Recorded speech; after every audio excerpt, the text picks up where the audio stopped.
Good morning, traders. Welcome to Saturday School. In this episode, we're going to talk a little bit about Elliott wave, and we have a few other minor topics we're going to cover. We're going to talk about macro pivots, some scalp levels, and also a little bit about divergences. So, hope you get a lot out of this episode, and let's get started. First, let's talk about some of our lighter topics, and that would be the macro divergences. On your screen, you're seeing some bands. You see a pink band in the middle, and then a few bands to the orange bands to the upside, and you see one orange band to the downside, and then kind of an off color. These are different levels that our members get on their charts automatically each day. Think of this pink line as the bull-bear line for the day. Above it, we're bullish. Below it, we're bearish. And there's a daily level, two above it. Those are basically macro pivot points for the day. And we give them two to the downside macro pivot points for the day to the long side. And then this lighter color orange, that is actually one of our weekly bands that we give back on Monday. So on their charts, they have a set of kind of weekly pivots, daily pivots. Now, they're not the pivot levels that you would calculate. These are areas of confluence and between some Fibonacci ratios and different things. But anyway, those go on our customer screens each morning. And also, you'll notice some red and green horizontal lines. Those are scalp levels. And that's where we've identified you have a potential for a scalp trade the very first time that the market touches that area. So as the market's coming down, you can see the first time they hit that green line, there was a little scalp trade to the upside. Each one of these bars, incidentally, is an 8 NT Renko candle. So we're measuring halfway up. It's a special custom candle we use, but think of each bar as being one ES point. So each candle is basically $50. So this little bounce here, you can see it bounced the equivalent of about $150 off its low. And then down here, another bounce. This one bounced about $200 off its low. So each time they come down to those levels, it's a scalp trade, and depending on the time of day, you can take that trade. And again, those levels are also given to our customer base. And finally, this big yellow-green box you see in the middle of your screen, that's what we call our high probability gap range that prints on the charts up before the open up until 9:30. The right-hand edge of this is 9:30 open.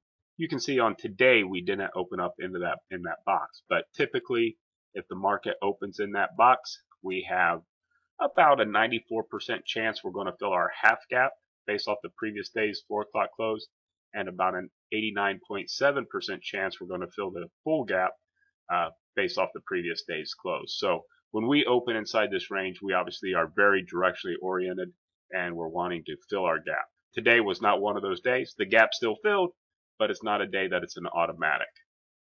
Okay, so now that we have that out of the way, I want to speak a little bit about divergences. And what a divergence is, that's when, for instance, you get a higher high in price and a lower low in your oscillator. Today we had some divergences that happened pre-market. Left-hand side of this chart starts at midnight, and then the news came in right about here. So from the left-hand side of the chart till here is about 8 hours worth of trading time. And then the news is at 8:30, and so from about where my cursor is now to the right-hand side, that's an hour's worth. So this chart only reacts on price. It's not time sensitive, but I just want to go ahead and point out the divergence that I was referring to. So if you look from this swing high to this swing high, you have a higher price, and at the same time on the oscillator, you have lower highs. That would be considered a divergence. Now, what's interesting about this divergence is some of the symmetry and Elliott wave stuff we have going on at the same time. If you look at this swing low to swing high,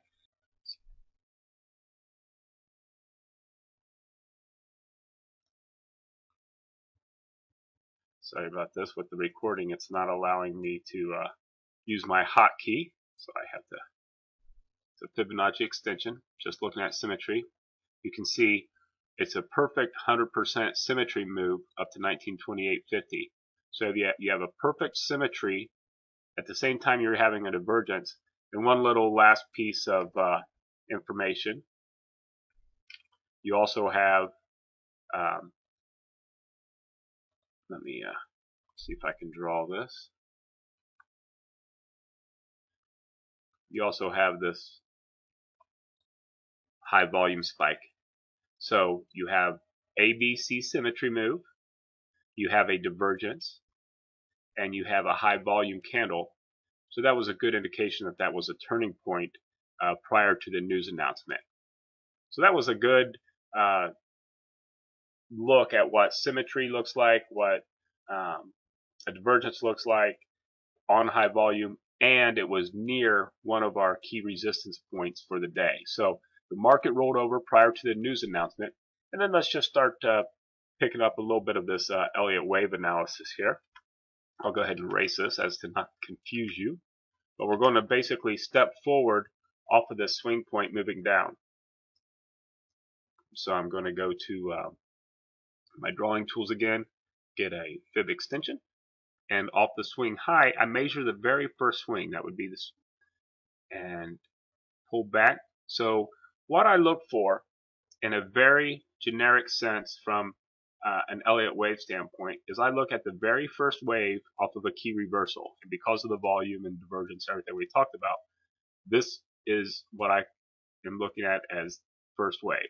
Now, I don't know if this is a 5-wave pattern down or if it's an ABC correction.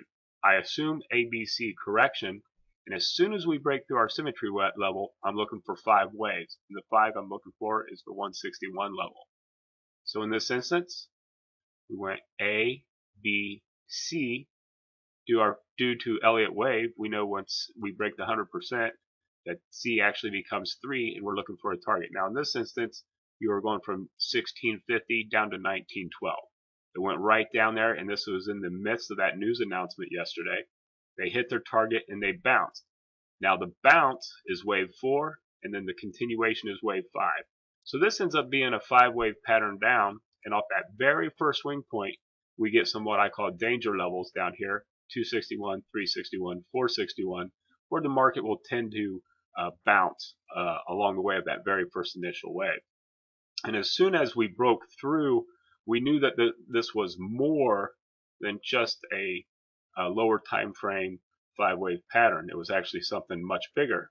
So we take this same symmetry level and we expand it down to the next higher time frame. And now, again, we look for the ABC reaction. A, B, C. This time, the 100% symmetry level held.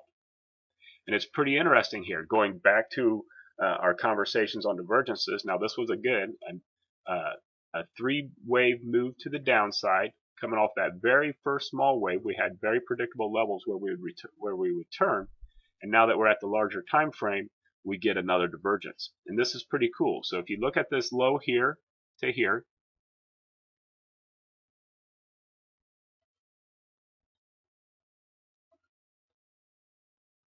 sorry, having a little bit of a difficult time grabbing my points, and then the low from here to here. You can see horizontal and then higher low. Okay, well, at the same time you had the horizontal and higher low, you're still getting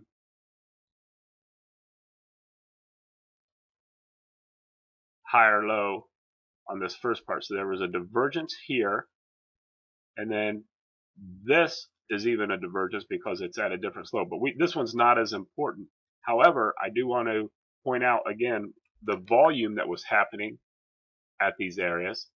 You had a on this first rotation, little bit of volume, but definitely at the second point, higher than normal volume.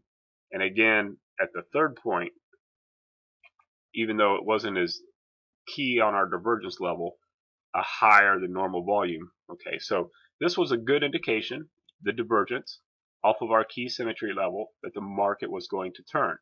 So now that we've identified a potential key turning point at this low, let's throw some symmetry on it. Just clean these charts up as to not confuse you.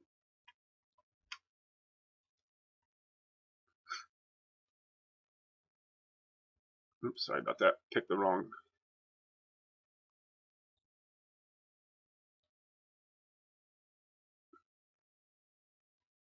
Again, going with our similar philosophy before, you have an A, B, C move. Once it breaks the 100%, you assume C becomes 3 and you're looking for a target. So here was a 92.50 with a target of 98. That's a great move. That's 5.5 ES points, equivalent of, what would that be? $300 there. And then you can see our danger levels, 260, 360, 460 on the way up. The market reacts at each one of those symmetry levels, all based off this major first turn point at the bottom. But it gets even better than this. So this first wave, now that we have wave 3, this means this is wave 4 and that's wave 5. This is a higher time frame symmetry move. So if we take our same fib extension and move it up to the next higher time frame, we get a great move here at the end where we have symmetry. So that'd be wave 1. This is wave 2. So it could be an A, B, C correction on a larger time frame. But as soon as in the afternoon we broke 2050, we were looking for a target of 34. So think about that. That's 14 ES points or $700. And this is, we know that because this is no longer a C wave, it went to a 3 wave. We're looking at wave 4 to be equal to wave 1. So let's get another symmetry box on here.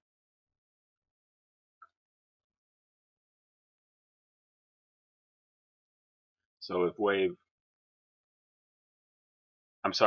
4 should be equal to wave 2. I said wave 1. So wave 4, I wish I could use my hotkeys. It'd be a lot faster here. Wave 4, measure wave 2, impose that on wave 4. So you would expect it to come back to 1850 on this pullback. Wave 5 should be symmetric to wave 1. So ignore this target. I am now taking this pullback here and transposing it to the bottom of 4 to look at where should our target be towards the end of the day for a wave 5 extension. And 39.50 ended up being our target. The market ultimately went all the way up to our daily macro pivot level. But look, when they broke through the ultimate target 39.50, they went up, pulled back, used that 39.50 as support, and then ultimately closed the day right up at our macro pivot level. And on the way up there, I just want to make mention, look closely here. I'll just zoom in to show you. But when they came into our